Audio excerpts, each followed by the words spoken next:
오늘 함께 나눌 하나님 말씀은 이사야 62장 6절에서 9절 말씀으로 하나님이 주시는 거룩한 부담, 부흥이라는 제목으로 은혜의 말씀을 나누도록 하겠습니다. 할렐루야. 네, 여러분 한 주 평안하셨습니까? 하나님께서 저와 여러분을 한 주간 강건케 하시고 또 말씀으로 우리가 살아갈 방향을 제시해 주시고 능히 인도해 주셨던 지난 한 주일 줄 믿습니다. 그러한 마음으로요, 우리 서로를 좌우 앞뒤 살펴보시면서 축복하는 시간 가졌으면 좋겠어요. 당신을 통하여서 하나님께서 놀라운 일을 일으키실 줄 믿습니다. 이렇게 축복해 볼게요. 하나님께서요, 놀라운 일을 누구를 통해서요? 당신을 통해서 일어날 줄 믿습니다. 그렇게 고백할 때 정말 미미할 수 있어요. 작을 수 있지만 하나님께서 정말 그렇게 우리의 입술의 고백처럼 놀라운 일들을 이루어 가실 줄 믿습니다. 우리는 이러한 믿음으로 우리 지난 5주간 이 출애굽기 33장의 말씀을 살펴봤었습니다. 그러면서 이 하나님께서 그 영광을 보여주시는 과정에서 모세가 원하는 방식으로 하나님이 영광을 보여주셨습니까? 아니었죠. 누구의 방식? 하나님의 방식으로 하나님의 영광을 보여주셨던 하나님의 역사를 우리는 살펴봤었습니다. 그러면서 우리가 지난 5주 동안 이 출애굽기 33장의 말씀으로 현재 이 침체되어 있는 교회가 어떻게 하면 부흥의 과정에서 역동이 일어날지, 또 그에 따라서 우리가 하나님께 어떤 기도를 해야 되며 또 하나님의 응답이 어떻게 우리에게 허락될 것인지를 살펴보았던 지나간 5주였습니다. 자, 그런데 우리가 지나간 5주 동안 이 부흥의 필요성에 대해서 도전을 받았다고는 하지만 부흥이 쉽습니까? 현재 우리에게 부흥이 임했어요? 아니죠. 부흥은 아직 우리에게 이루어지지 않고 있습니다. 그러다 보니 이 부흥이라는 게 더욱더 우리가 깨달을 수 있는 것은 쉽게 와요? 결코 쉽게 오지 않아요. 거저 옵니까? 거저 오지 않아요. 하나님께서는 분명히 그 과정을 우리에게 요구하시며 또 이 과정을 통해서 무언가의 대가 지불을 하나님께서 원하고 계시고 분명한 그 대가 지불이 있을 때에 우리가 원하고 바라고 기도하고 있는 그 부흥이 먼 신기루가 아니라 우리에게 실제로 임하게 될 것을 우리에게 깨닫게 하고 있다는 거예요. 자, 그런데 말입니다. 이처럼 이 부흥이 우리에게 있어야 된다는 것을 누구나 다 인정할 거예요. 저는 여러분이 잘 아시는지 모르겠지만 이 새벽마다 새벽 기도 때 기도하면서 제게 늘 또 혼자 말씀을 묵상하면서 늘 부담으로 작용하고 있는 고민 하나가 있어요. 그 고민이 무엇인지 아시겠어요? 물론 제가 기도하면서 우리 성도님들 한 분 한 분 그 가정을 위해서 기도하기도 하지만 큰 그림에서 제가 고민하고 또 늘 시간이 날 때마다 제 아내하고 이 고민을 터놓고 대화하고 답을 찾고자 하는 것은 바로 부흥에 대한 것이에요. 그러나 이 부흥은 우리가 계속 성경적인 부흥이라고 말하고 있는데 이 성경적인 부흥에 입각하였을 때 숫자적으로 늘어나는 부흥이에요? 그것이 아니에요. 어떻게 하면 우리 성도들이 정말 그 영혼이 각성되어서 깨어서 하나님의 영광을 바라볼 수 있을까? 이거에 대한 그 부흥, 그 고민을 늘 하게 되는 거예요. 자, 그러한 일례로 요즘에 기도 제목으로 제가 내고 있고 또 우리가 합심해서 기도하고 있는 것이 바로 작은 도서관입니다. 여러분 분명한 것은요, 이 작은 도서관이 현재 우리가 기도로 준비 중에 있고요. 또 이 세입자가 나가게 됐을 때 바로 진행이 될 것이지만 하나님께 우리가 이것을 놓고 기도하는 이유는요, 하나입니다. 뭐냐? 이것을 통해서 분명히 이 부흥이 숫자적인 것이나 세속적인 것이나 또는 우리의 이목을 끌만한 그런 부흥이 아니라 하나님이 저 세상으로부터 이 교회에 하나님이라고 하는 존재가 무언가 역사하고 있는 것 같다. 우리로부터 나오는 어떤 반응이 아니라 저 세상으로부터 나오는 반응에서의 성경적인 부흥이 이 작은 도서관, 우리가 계획하고 있는 작은 도서관을 통해서 분명히 있을 것이다 라는 것을 저는 믿습니다. 여러분 믿습니까? 그런데 제가 이 작은 도서관을 계획하고 또 제가 강의도 듣거든요. 자격증을 따야 돼요. 자격증을 딴 것 중에 하나는 이제 커피 바리스타 자격증도 땄거든요. 그걸 이제 매일 이제 연습을 해야 됩니다. 밤에 시간을 쪼개서 또 해야 되는데, 그런 준비하는 과정에서의 부담, 그건 부담이 아니에요. 부담은 분명히 있어요. 부흥이라는 게 이 작은 도서관을 통해서 하나님께서 분명히 역사할 것은 분명한데, 이 작은 도서관이라는 것을 제가 준비할수록 더 크게 부담으로 와닿는 것이 있다는 거예요. 그게 뭐냐면, 이 준비하는 과정에서 이 시작 단계니까 저와 제 아내가 해야 되는 것은 마땅하죠. 그런데 문제는 작은 도서관이에요. 마땅히 도서관이라고 한다면 쉬는 날이 주말 외에 있어요, 없어요? 없다는 거예요. 그 얘기는 제가 쉬는 날이 없다는 거예요. 분명히 부흥에 있어서 이 작은 도서관을 해야 되는 것은 맞는데, 이것을 제게 적용해 봤을 때 당장 내가 쉬는 날이 없다. 그리고 하루도 빠짐없이 이 시간을 지켜야 되거든요. 10시에서 5시 이렇게 시간을 지켜야 됩니다. 왜냐하면 이건 지역 주민들과의 약속이에요. 사람이 오든 안 오든 분명히 그 시간엔 열려 있어야 됩니다. 그렇다면 그 시간이 열려 있어야 된다면 저는 쉬는 시간이 없다는 거예요. 이게 굉장히 큰 부담으로 제게 오더라는 거예요. 잘 보세요. 부흥이라는 거에 있어서 이 작은 도서관 필요해요, 안 필요해요? 필요해요. 근데 누군가는 해야 되는데, 누군가는 대가 지불을 해야 되는데, 그것이 다만 저와 제 아내에게만 국한해 봤을 때면 이것이 굉장히 큰 부담으로 저에게 와 닿더라는 거예요. 여러분에게는 어떨지 모르겠지만 말이죠. 자, 그런데 그것이 다만 제게만 영향을 미치는 부담일까요?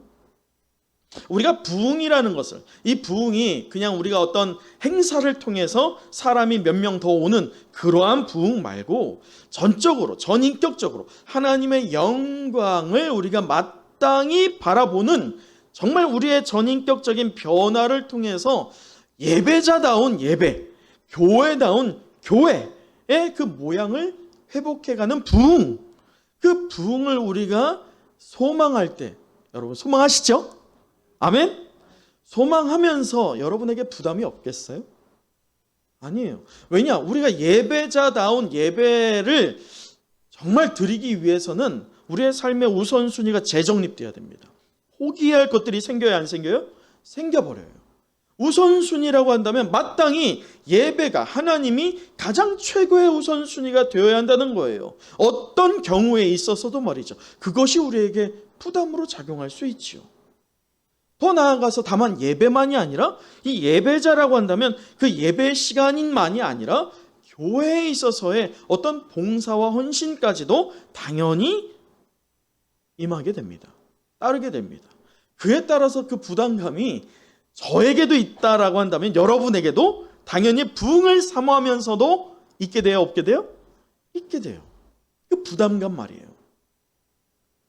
자, 그런데 여기에서 우리는 이제 결단을 해야 돼요. 뭐냐?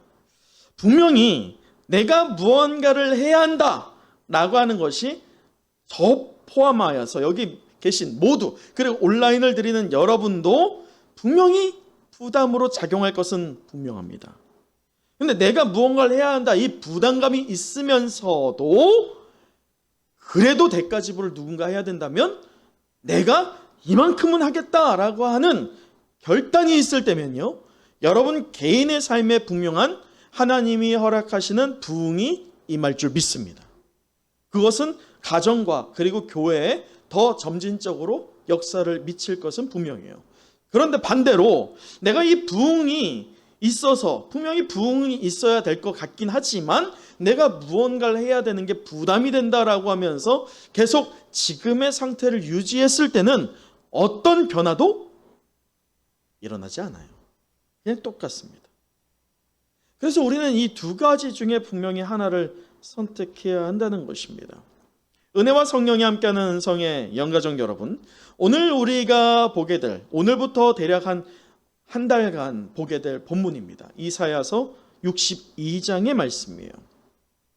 오늘 이 이사야서 62장의 말씀은 넓은 의미에서와 좁은 의미에서의 어떤 우리에게 깨달음을 주는데, 좁은 의미에서는 이 62장은 바벨론 포로로 잡혀갔던 백성들, 지금 이미 포로의 상태에 있는 자들에게 하나님께서 미래의 그들에게 자유, 그리고 포로에서 자유게 되는 것만이 아니라 회복할 것, 그리고 축복을 약속하시는 장이 바로 62장입니다. 자, 다시요. 소극적인 이 작은 의미에서 봤을 때 지금 이스라엘 백성의 상태가 어떻다고요? 포로 상태예요. 자유가 있어요? 없어요. 나라를 잃어버리고, 그리고 하나님을 예배하던 그 성전도 다 무너졌어요. 돌 위에 돌 하나 남지 않고 모두 다 무너져버리고 회파된 상태입니다.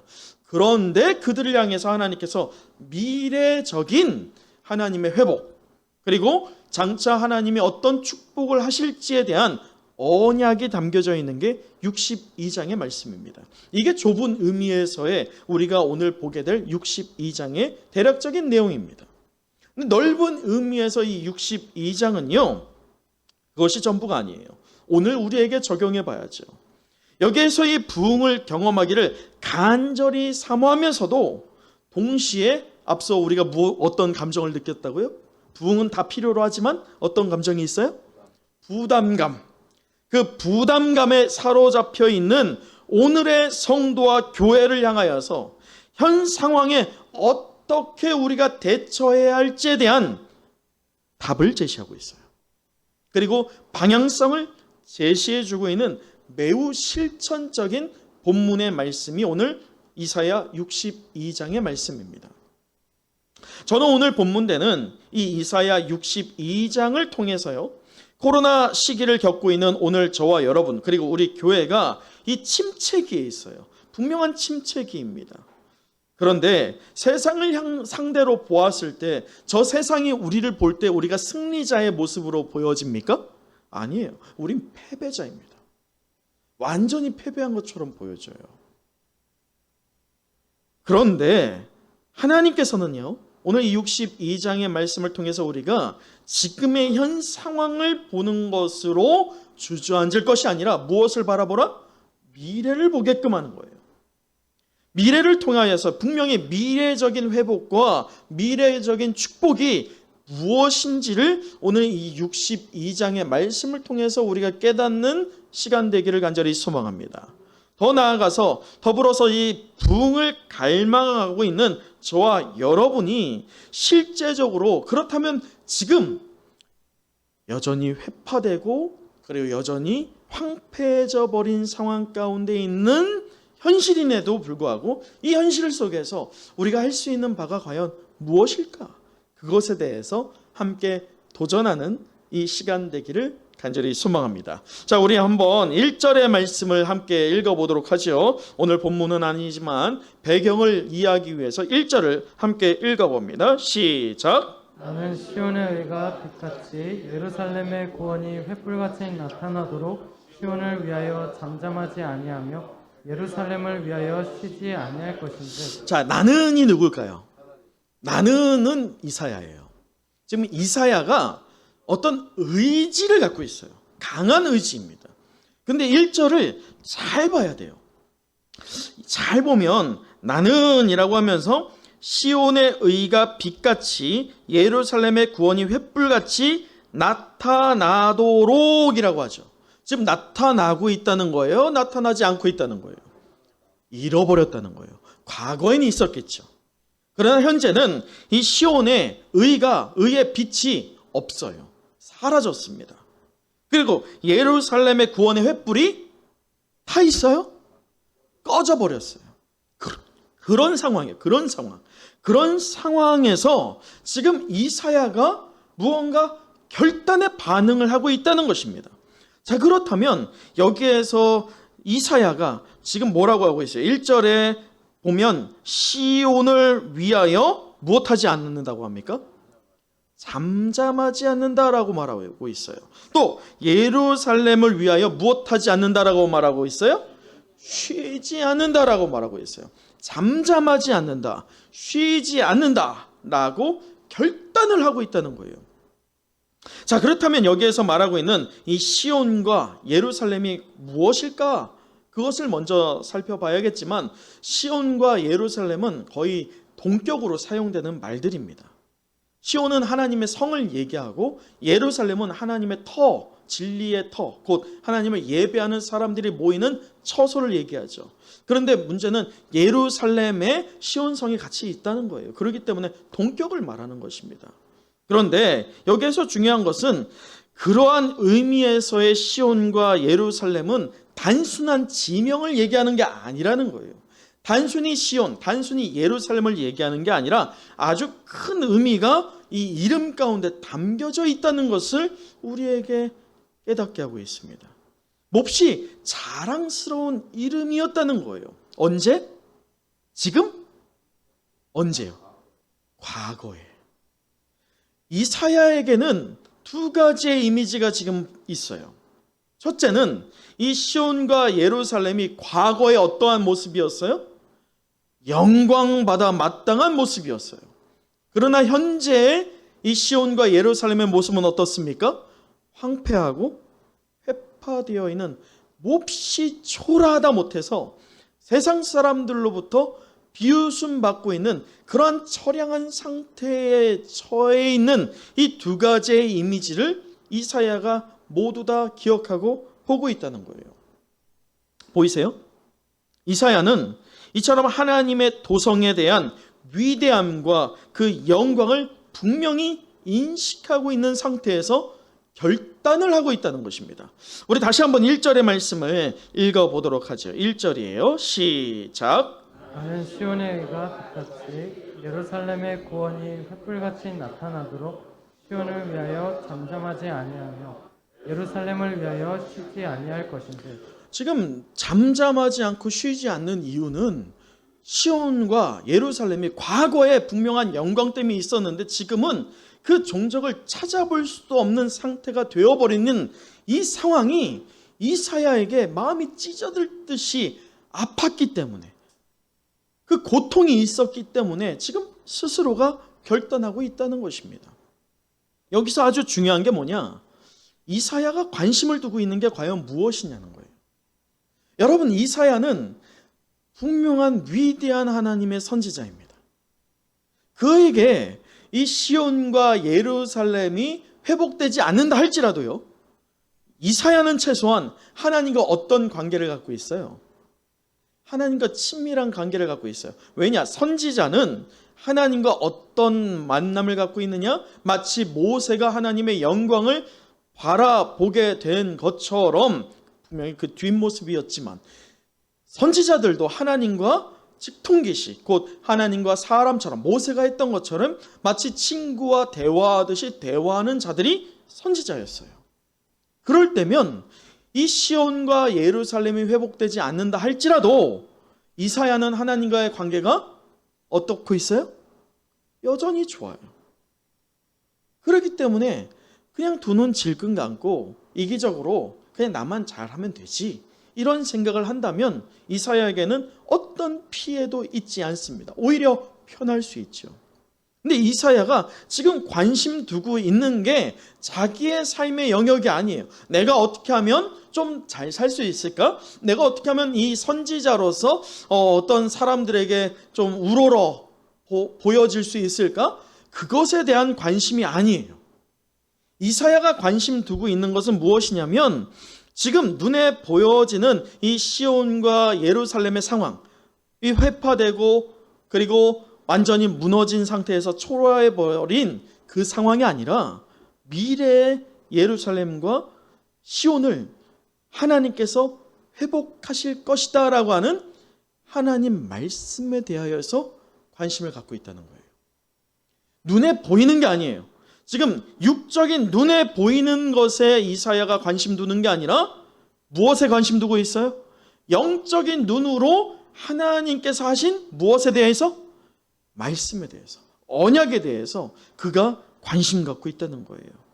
자, 하나님의 약속을 믿음으로 회파되고 황폐해진 이 시온과 그리고 예루살렘이 회복되기 전까지, 그래서 이사야는 그러한 믿음 가운데에서 잠잠하지 않겠고 쉬지 않겠다라고 결단하고 있는 것입니다. 할렐루야. 이를 우리 은혜와 성령이 함께하는 은성교회에 적용해 보자면 똑같습니다. 여러분, 우리 은성교회는 하나님이 거하시는 하나님의 도성일 줄 믿습니다. 또한 하나님의 처소일 줄 믿습니다. 우리가 모이기에 힘써서 예배할 때 하나님이 우리에게 은혜와 은총을 부어주시는 진리의 터가 될 줄 믿습니다. 자, 그럴 때 하나님이 우리에게 이 은성교회에 거하시기 위하여서는 자기의 아들의 피를 대가 지불로 지불하셨어요. 우리 교회가 그냥 어쩌다 보니 생긴 것도 아니고, 그리고 어렵게 지금 유지 중에 있지만 그냥 어떻게 우리의 힘으로 유지 중인 게 아닙니다. 하나님의 언약이 있기 때문에, 하나님이 또 대가 지불을 했기 때문에 세워진 것이고, 현재 여전히 그 십자가가 세워져 있는 것도 하나님의 대가 지불 때문일 줄 믿습니다. 하나님이 먼저 우리를 위해서 무엇 하셨다고요? 대가 지불을 하셨어요. 누구를 통해서? 예수 그리스도를 통해서. 이것을 믿으십니까? 여러분, 이 믿음을 통해서 우리가 이 은성교회에서 예배를 통해서 하나님께 영광을 드린다라고 할 때면 우리에게도 동일한 하나님이 허락하시는 도전이 있다는 것이에요. 공통의 관심사가 생겨야 된다는 거예요. 마치 이사야가 관심을 두었던 것처럼 지금 교회의 상황이, 오늘 이 성도의 상황이 저 세상에 비춰볼 때에 마치 흩어져 버린 모래알처럼 보여서 비웃음 받을 수 있지만, 지금의 현상이 아니라 미래적으로 우리 은혜와 성령이 함께하는 은성교회를 통해서 하나님께서 어떤 회복을 허락하실지, 그리고 어떤 은혜와 축복을 더하여 주실지, 그것에 관심 두기를 소망할 때 잊지 마세요. 대가 지불이 필요하다는 거예요. 누구에게? 여러분에게. 거저 없어요. 부흥은 공짜 아닙니다. 부흥에는 분명히 대가 지불이 필요합니다. 그렇기 때문에 우리에게 어떤 감정이 든다고요? 부흥이 있어야 되는 건 누구나 다 고백합니다. 아멘? 그런데 분명한 것은 부흥을 하기 위해서는 누군가는 해야 되잖아요. 근데 그게 내가 됐을 때 무슨 감정이 들어요? 부담감이 든다는 거예요. 부담감이 들어요. 그런데 오늘 이 공통의 관심사를 우리가 왜 가져야 할지에 대해서 이사야는 우리에게 영적인 깨달음을 줍니다. 다시 말해서 이 부흥을 사모하는 성도의 관심이 이 교회의 이 조건과 상태, 교회가 과연 지금의 모습이 아니라 하나님의 말씀, 곧 하나님의 언약을 통해서 하나님께서 우리 교회를 통해서 하나님의 영적인, 성경적인 부흥을 허락하실 것이다 라고 하는 것을 기대하면서도 현재 회파되고 황폐해져 버린 시온과 예루살렘을 바라보면서 통탄하고 있는 이사야처럼 현재 이 교회의 모습을 보면서 슬피 울면서 하나님께 간구해야 될 사람들이 있는데, 그것이 누구여야 된다고요? 그게 여러분이어야 된다는 거예요. 그때에 분명한 부흥들이 임했습니다. 역사적으로 모든 부흥의 현장에서는요, 교회의 현재 상황을 보면서 하나님께 통탄하였습니다.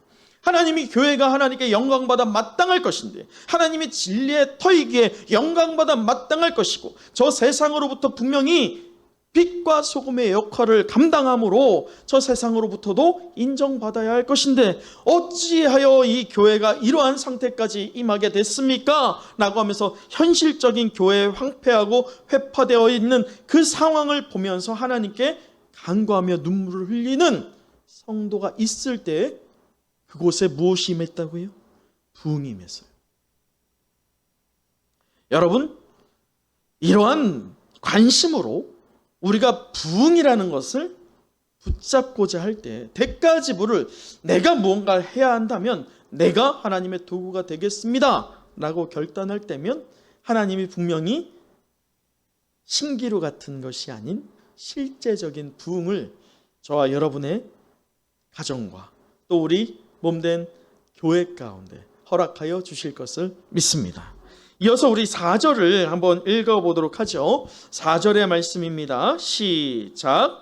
다시는 너를 버림받은 자라 부르지 아니하며 다시는 내 땅을 황무지라 부르지 아니하고 오직 너를 헵시바라 하며 내 땅을 빌라라 하리니 이는 여호와께서 너를 기뻐하실 것이며 내 땅이 결혼한 것처럼 될 것이니라. 여러분 여기에 4절을 잘 보셔야 돼요. 뭐냐?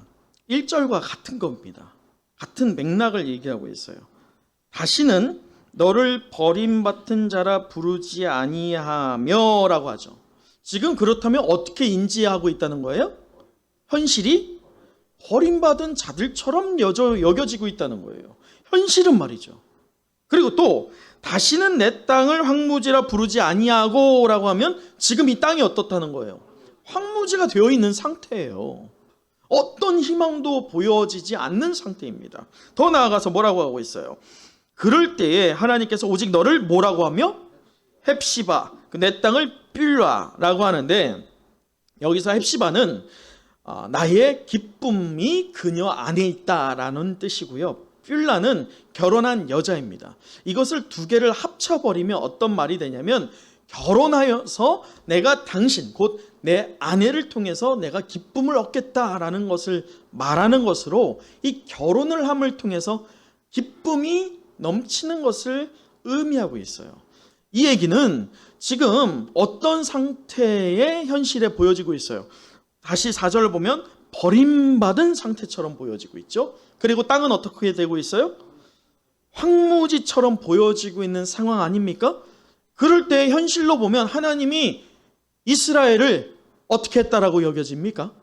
버렸다라고 여겨져요.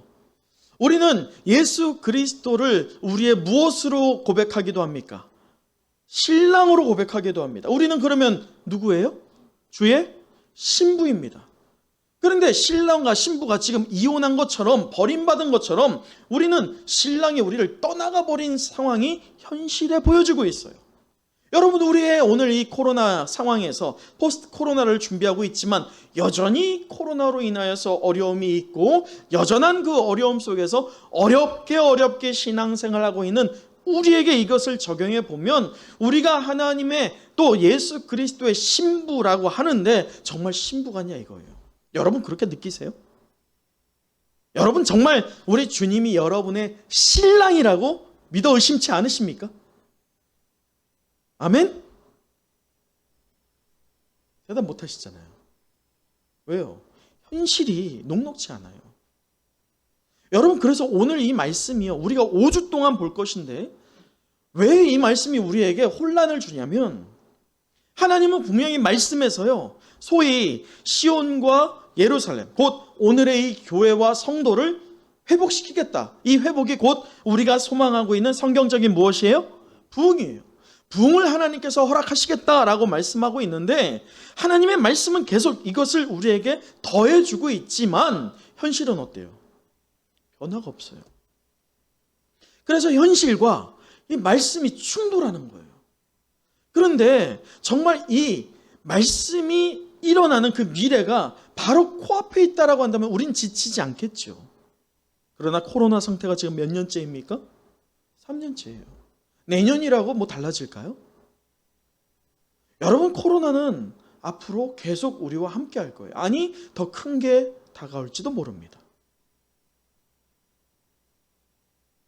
그럴 때면 점차 현실적으로 보면 교회의 성도는 계속 밑 빠진 독에 물처럼 쭉쭉 빠져나갈 거예요. 제가 어저께 뉴스를 봤는데요. 지금 20년 동안 추적한 게 우리나라의 인구 비율입니다. 지금 저희 첫 딸 시온이가 초등학교 3학년이거든요. 그 아이의 한 반이 몇 명인 줄 아세요? 한 반에 18명입니다. 18명. 그런데요. 발표가 난 게 뭐냐? 2년 뒤에 이게 반토가리가 난다는 거예요. 무슨 말인지 아시겠어요? 왜냐면 지금 태어난 아이들의 숫자가 2분의 1로 줄었다는 거예요. 그게 2년 뒤부터는 그 숫자가 적용이 된다는 거예요. 그렇다면 초등학교에 아이들이 없어진다는 거예요. 여러분, 이것을 갑론을박이 많지만 여러분은 어떻게 느끼세요? 당연히 그럴 수 있지라고 느껴집니까? 이것은 국가적인 위기 상황입니다. 인구가 줄어든다는 것은요, 다른 말로 말하면 그 나라의 생명력이 꺼져간다는 것을 말합니다. 이것을 오늘 이 교회에 적용해 보면 미래적으로 과거의 80년도 때에 교회 십자가만 세우면 사람들이 언제나 많이 왔어요. 왜냐? 당시에는 먹을 것도 별로 없었고 누릴 것도 별로 없었어요. 그래서 교회에 오면 먹을 거 적고, 그리고 보여주는 거, 또 놀이하는 거, 이게 재밌다 보니까 교회 세우면 그냥 다 왔습니다. 그냥 불과 2년 뒤에 우리에게 들어닥칠 현실은요, 그렇지가 않다는 거예요. 과거에 했으니까 이렇게 되겠지라고 하는 것으로는 절대로 부흥은 우리에게 오지 않는다는 것을 우리는 예측해 봐야 됩니다. 그러면서 우리가 이 현실과 그리고 비현실, 곧 현재 이루어지지 않았지만 하나님께서 언약하시는 장차 부흥을 허락하실 것이다, 그 축복을 언약하고 있는 하나님을 우리가 어떻게 받아들일 것이냐, 이 갈등 가운데에서, 이 조화를 이루지 못하는 부조화 가운데에서 그러면 저와 여러분은 무엇을 해야 할 것이냐, 이것입니다. 현실과 하나님의 말씀이 동떨어진 것 같은 이러한 현상이 더 길어지고 있고 깊어지고 있는 이 상황에 그러면 우리는 무엇을 해야 할 것이냐, 그것을 이 사연은 우리에게 도전하고 있어요. 그것이 무엇이냐? 오늘 6절 말씀 읽어보도록 하겠습니다. 6절이에요. 시작. 예루살렘이여, 내가 너의 성벽 위에 파수꾼을 세우고 그들로 하여금 주야로 계속 잠잠하지 않게 하였느니라. 너희 여호와로 기억하시게 하는 자들아, 너희는 쉬지 말며. 여러분 6절 잘 보세요. 그들로 하여금 주야로 계속, 이게 뭐냐? 깨어 있어야 된다는 거예요. 졸지도 말아야 된다는 것을 말합니다. 그러면 우리가 깨어 있어야 되고 졸지도 않고 이러한 현실과 비현실, 곧 하나님의 언약을 우리가 이겨내는, 이 현실을 압도할 수 있을 만한 하나님의 놀라운 그 약속, 그 부흥을 현실 가운데 적용하기 위해서는 우리가 무엇을 해야 할까? 밤낮 쉬지 않고 깨어 기도하라 라고 하였던 사도 바울의 말씀처럼 우리는 쉬지 말고 기도를 해야 한다는 거예요. 여러분, 저는 금요성령 집회 시간을 놓고 간절히 기도할 때 기도에 30명의 용사들이 세워질 것을 놓고 기도합니다. 이것은 다만 최근에 온라인의 접속률이 많이 떨어졌어요. 기도를 하시고 있는지는 잘 모르겠습니다. 여러분, 분명한 부담감은 있어요. 그러나 그 부담감을 이겨내는 것이야말로 믿음입니다. 어찌됐든 저는 이 기도의 용사 30명을 위해서 기도합니다. 이 30명이요, 그냥 그 온라인이나 대면에서 기도하고 있는 30명을 얘기하는 게 아니에요. 하나님의 영광을 위하여서 기도하고 있는, 하나님의 나라가 확장되기를, 곧 부흥을 위하여서 이 현실의 괴리감을 뛰어넘어서 미래적인 하나님이 허락하여 주실 부흥을 놓고 기도하는, 정말 하나님이 원하시는 기도자 30명을 놓고 기도합니다. 저는 간절히 사모하는 것이 여기에 계신 여러분 모두가, 또 오늘 온라인 예배를 드리는 여러분 모두가 그 기도의 용사 30명이 되기를 간절히 소망하고 바랍니다. 그럴 때에 현실을 뛰어넘을 수 있는 힘을 하나님께서 우리에게 공급하여 주실 것을 믿습니다. 여러분, 6절에서 이 파수꾼이 등장하는데, 이 파수꾼은요, 소극적인 의미에서와 적극적인 의미에서 해석해 볼 수가 있습니다. 먼저 소극적인 의미에서의 파수꾼을 왜 세웁니까? 망루 위에, 성벽 위에 왜 세워요? 적이 오는지, 적의 상태를 지켜보기 위해서 높은 성벽, 망대 위에 파수꾼을 세웁니다. 적의 동태를 살피기 위함입니다.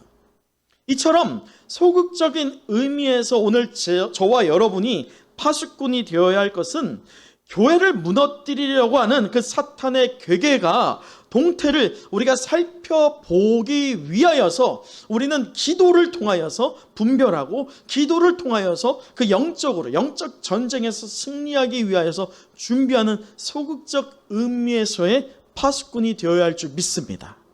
근데 적극적인 의미를 우리는 더욱더 강렬하게 사모해야 돼요. 여러분, 파수꾼이 저기 보고 있는데 적들이 쳐들어옵니다.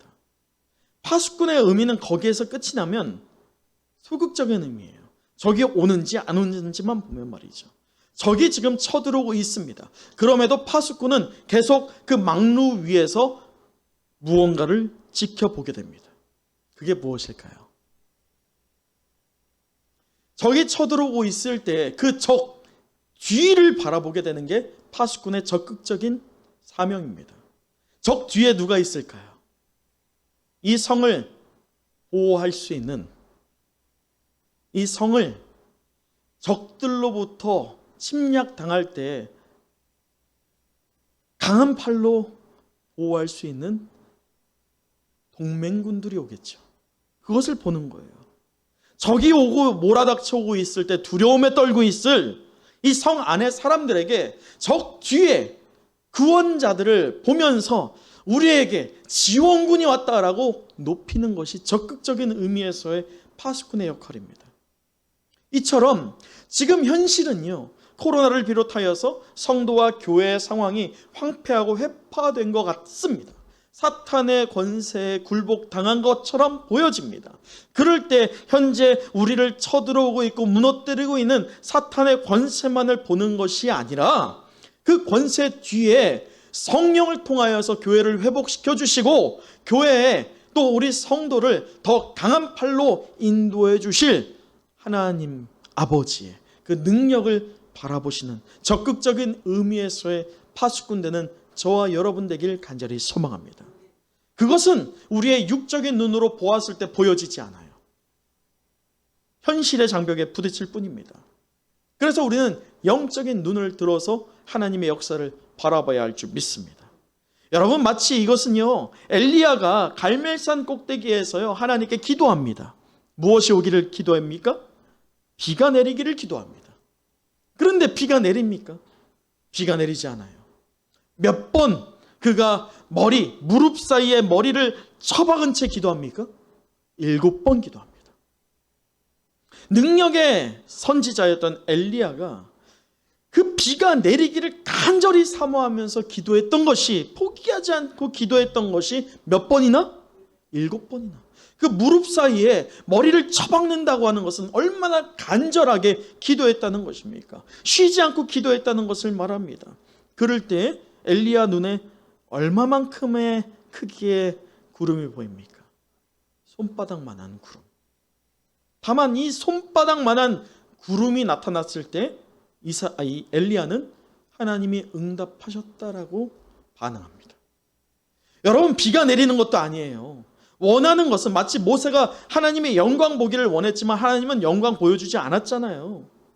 50%의 답만 하셨잖아요. 마치 그것처럼 엘리야가 간구하는 것은 하나님께서 비를 내리게 하는 거예요. 비가 내리지 않았어요. 그게 응답이 아니잖아요. 비가 내려야지 응답이잖아요. 그런데 손바닥만한 구름을 봤을 때 그는 응답받았다라고 고백합니다. 실제로 그 손바닥만한 구름에서 어떻게 하나님께서 역사하십니까? 비를 내리셨어요. 여러분, 이러한 적극적인 면에서 우리도 끊임없이 하나님께 간절히 기도해야 합니다. 부담감, 그 거룩한 부담감이 우리에게 분명히 하나님께서 부어주실 것입니다. 그럴 때 그 부담감을 내가 거절하기보다도 내가 그렇다면 할 수 있는 바를 최선을 다해서 하나님께 기도하겠고 또 헌신하겠습니다 라고 결단할 때면요, 이사야를 통해서 이 이스라엘이 회복된 것처럼 저와 여러분을 통해서 우리의 가정이 회복되고 또 사랑과 진리의 공동체 되는 우리 은성교회가 회복될 줄 믿습니다. 말씀을 마치겠습니다. 우리는 부흥을 갈망하는 오늘 이 포스트 코로나 때에 실제적으로 우리가 무엇을 행해야 할지 또 준비해야 할지를 살펴보면서 주님이 주시는 거룩한 부담, 부흥이라는 제목으로 말씀의 은혜를 나눴습니다. 우리 마지막 8절에서 9절의 말씀 읽어보도록 하죠. 8절 9절입니다. 시작. 여호와께서 그 오른손 그 능력의 팔로 맹세하시되 내가 다시는 내 곡식을 내 원수들에게 양식으로 주지 아니하겠고 내가 수고하여 얻은 포도주를 이방인이 마시지 못하게 할 것인즉 오직 수산자가 그것을 먹고 나 여호와를 찬송할 것이요 얻은 자가 그것을 나의 성소뜰에서 마시리라 하셨느니라. 아멘. 사랑하는 은성의 영가족 여러분, 파수꾼은 여호와로 기억하게 하시는 자들이라고 6절에 고백합니다. 이것이 얼마나 담대한 진술인지 아세요? 이는 하나님께서 언약하신 것을 하나님이 잊어버리지 않도록 또 하나님께서 그 요구하실 우리에게 허락하실 것을 내가 요구하였던 것을 쉬지 않고 하나님을 깨우는 거예요. 하나님 기억하여 주세요. 하나님 잊지 말아 주세요. 응답해 주세요. 라고 하는 게 바로 파수꾼의 임무라는 것입니다.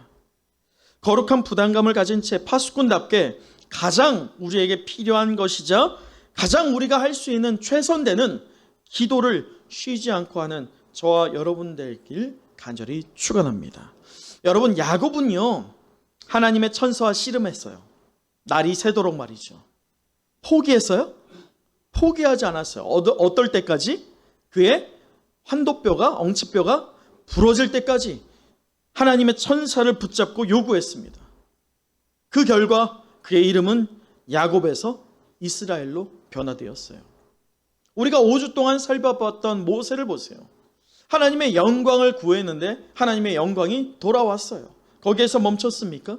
아니요, 하나님 이것도 주세요 라고 하면서 하나님의 동행함을 요청합니다. 하나님이 그것도 응답하셨을 때 아니요, 하나님 이것까지도 주시길 원합니다 했던 게 무엇입니까? 하나님의 영광이었어요. 그 모든 것을 모세는 허락받았죠. 포기했다라고 한다면 결코 이 성경의 역사 가운데 기록되지 못했을 것입니다. 여러분, 이처럼 부흥에 대하여서 우리가 마음에 거룩한 부담감을 갖게 된 사람들이 보여야 할 기도의 자세가 바로 이러합니다. 오늘 교회가 하나님께 헵시바와 뷸라로 불려지고 교회가 세상 가운데 세워짐으로 영광받는 일들이 일어나기를 우리는 기도해야 할 것입니다. 하나님은 우리 마음을 새롭게 하심으로 마땅히 이 시대 그 교회가 소유해야 할 본질을 추구하여 교회가 교회되게 하는 귀한 사역 가운데 저와 여러분을 귀하게 사용하실 것을 믿습니다. 이것을 믿음으로 붙잡고 우리가 함께 동역하여 결단하여 열매 맺는 진리의 터되는 우리 은혜와 성령이 함께하는 은성교회 되기를 간절히 소망합니다. 기도하겠습니다.